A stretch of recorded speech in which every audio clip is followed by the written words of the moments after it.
Thank you all. Thank you. Well, good morning, everyone.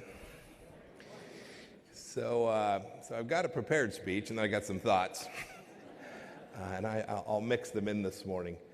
I want to thank Kay and the entire leadership team at Heritage for having me here this morning. We were talking backstage about the gala tonight, and I reminded them that I'd been to the gala a number of times when I was a member of Congress. This is an important institution here in Washington, D.C., delivering on behalf of America. And I value it, and this administration values it, and I know so many leaders all across the United States government value it as well. It's also great to be here. Everybody remembers the Bob Dylan song, Shelter from the Storm. It's good to be with you all.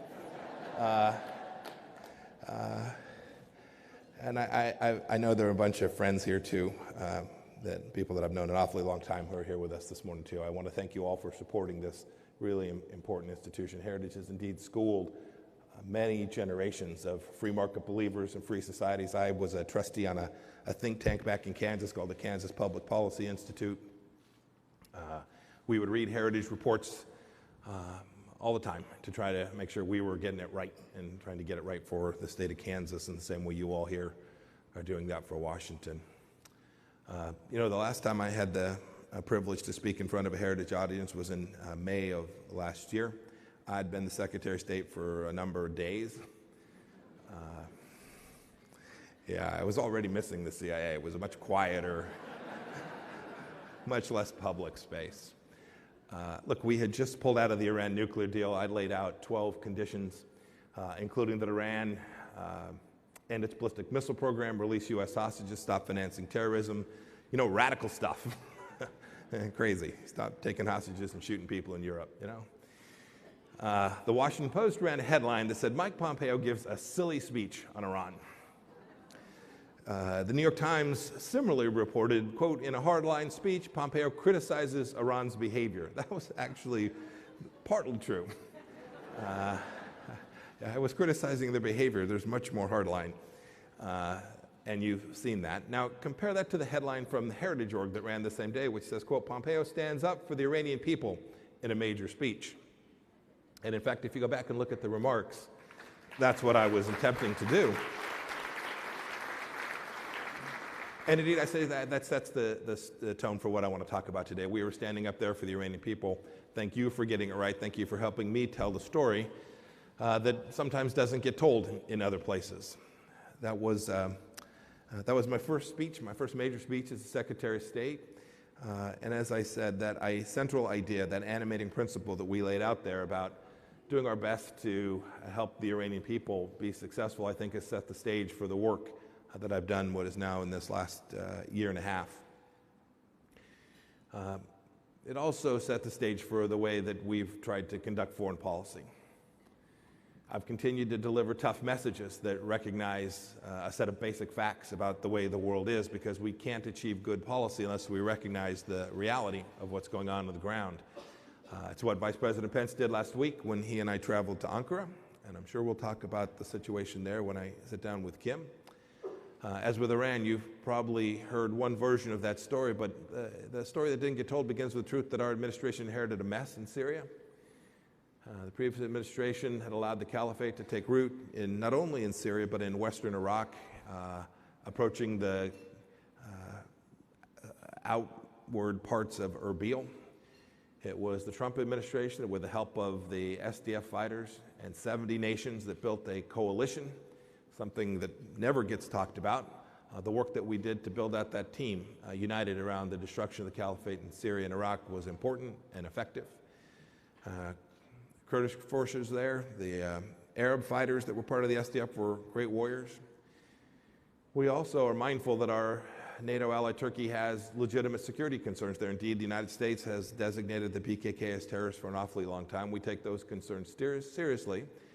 And so we were working, the State Department in the lead, along with our brethren at the Department of Defense, to build out a safe zone in the region, to try to mediate between the two. President Trump warned Turkey not to invade. Sadly, they conducted the incursion. And when President Erdogan went ahead, he sent a diplomatic team to try and avert disaster. You'll see here in just a few hours the 120-hour window will arrive. I'll talk more about the status, but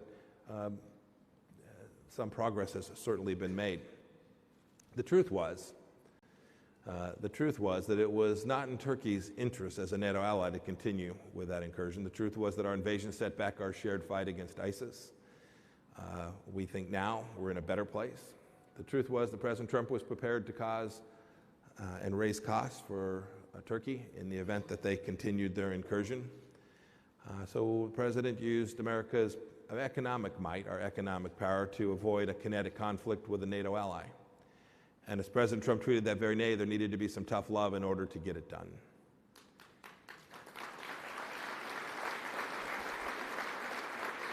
It is a complicated story, to be sure.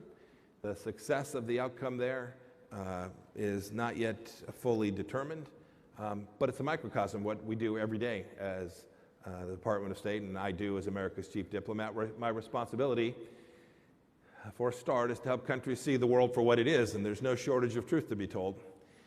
The truth is that Iran is the aggressor, not the aggrieved.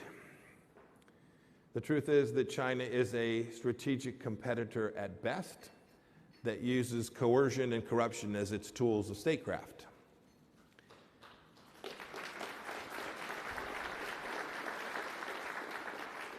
The truth is that we can't rely on failed strategies to convince Chairman Kim to give up his nuclear weapons. There's still much work to be done. And the truth is that we won't achieve peace and reconciliation in Afghanistan without every party at the table. The truth is, too, that restoring democracy in Venezuela is in our hemisphere's interest, and we should expend considerable effort to achieve that.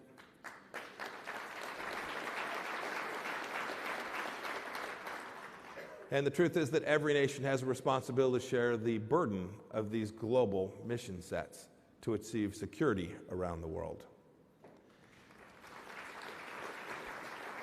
I know the Vice President's going to talk about that more tonight, but delivering these messages and many others sometimes isn't fun. I sat in a very cold room in Brussels that was colder after my speech than before it.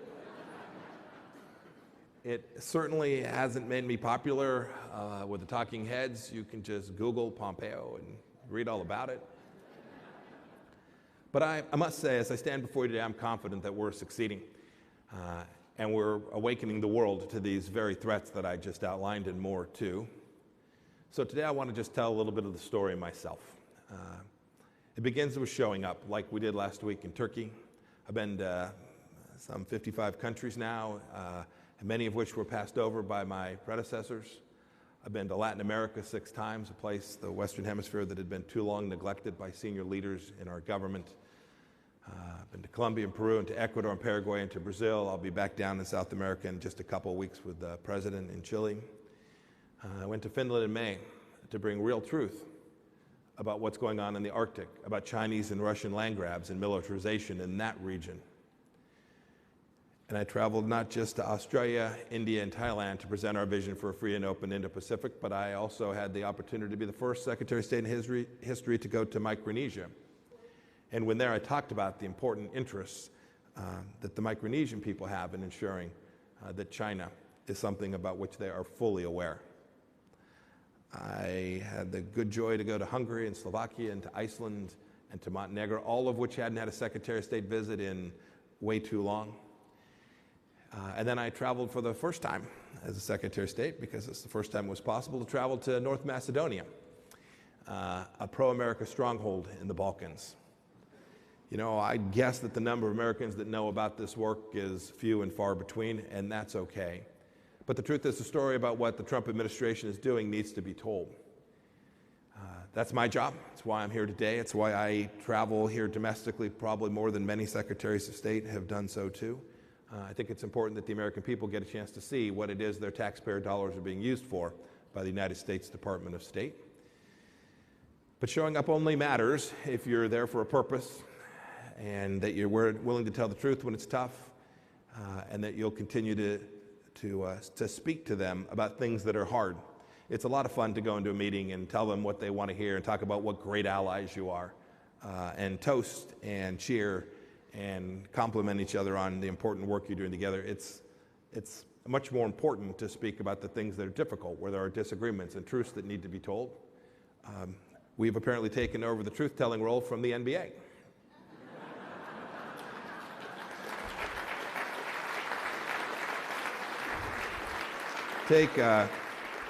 If you go back and look too, I knew when I was 7 years old I was going to be in that league, and it's just too bad. Take Iran as a good example.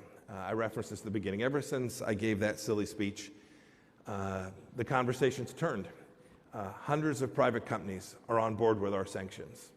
There was this threat that European companies would stay in Europe. I was told so many times, boy, American sanctions alone won't work. You should ask the Ayatollah if that statement is true. And after the regime bombed Saudi oil facilities, Britain, France, Germany, the E3 released a statement. They said that they believed it was clear, quote, clear to us that Iran bears responsibility for this attack and that the time has come for Iran to accept negotiation on a long-term framework for its nuclear program.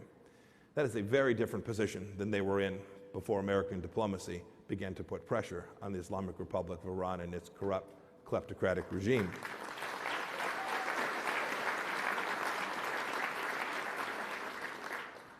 The world is learning, too, that Iran responds to strength, not supplication. Iran is only one chapter 2 in the story. Look at the way President Trump has changed the global conversation on China. Or consider the numerous instances of American principles returning to multilateral bodies, thanks in large to bold strategies of this administration. We put together an enormous coalition. I'm incredibly proud of the Foreign Service officers of the State Department. Put together a coalition, I'll call it the Lima Group, dedicating themselves to restoring democracy to Venezuela. 50-plus countries now recognize Juan Guaido as the duly elected leader of the Venezuelan people. This was good, solid diplomatic work, hard fought, and done with the elan of the American State Department. We convinced ASEAN to declare its support for sovereignty and a rules-based order in the Indo-Pacific as well. We've reconvened the Quad, the security talks between Japan, Australia, India, and the United States that had been dormant for 9 years. This will prove very important in the efforts ahead, ensuring that China retains only its proper place in the world. And I'm very proud, too, we hosted more than 100 nations for the Ministerial to Advance Religious Freedom, the largest human rights conference ever held at the State Department, ever. We've done it for 2 years running.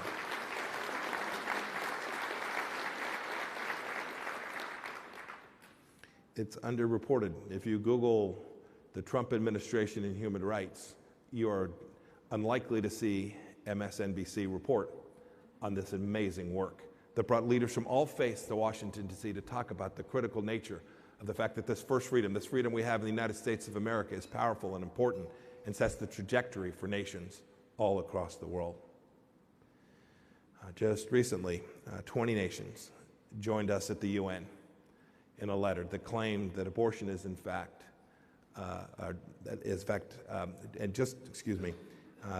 rejecting the claim that abortion is a human right. This is not to say it has been without cost, that we've awakened every sleeping mind or snuffed out every fake news story, far from it. And based on the news coverage that when I talk to folks back in Kansas where our friends are, our family is, our churches, when I talk to them, I don't fault them. Sometimes they don't have the story right. Sometimes they'll not see that America is in fact a force for good around the world. Our job is to make sure we tell that story. And when I say our, I mean mine and yours. Here's the other story. A few weeks ago, I had the opportunity to visit my ancestral home in a little town called Pacentro in Abruzzo. I know most of you are from there.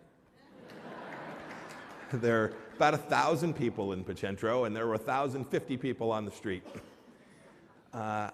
It was really a great experience, personally, to go back to where my grandfather was from. My dad never had the chance to get there. But I was walking these cobblestone streets, and there were kids waving American flags. I'm not going to read the text here. It's not politically correct, but there were people that had been on the planet for a while grabbing my hands, local officials, eager to welcome me. They wanted America to be present and to help them, and they knew we were a force for good. This was incredibly representative of what I see every day as I travel the world. All around the world, people are happy to see the American Secretary of State. They want to know that America's there. They want us to forcefully advocate for the things they know that they believe in or know that they ought to, and their government ought to believe in. And I believe firmly that because we're doing this hard work of diplomacy, many of our friends and partners are beginning to see the world with new eyes.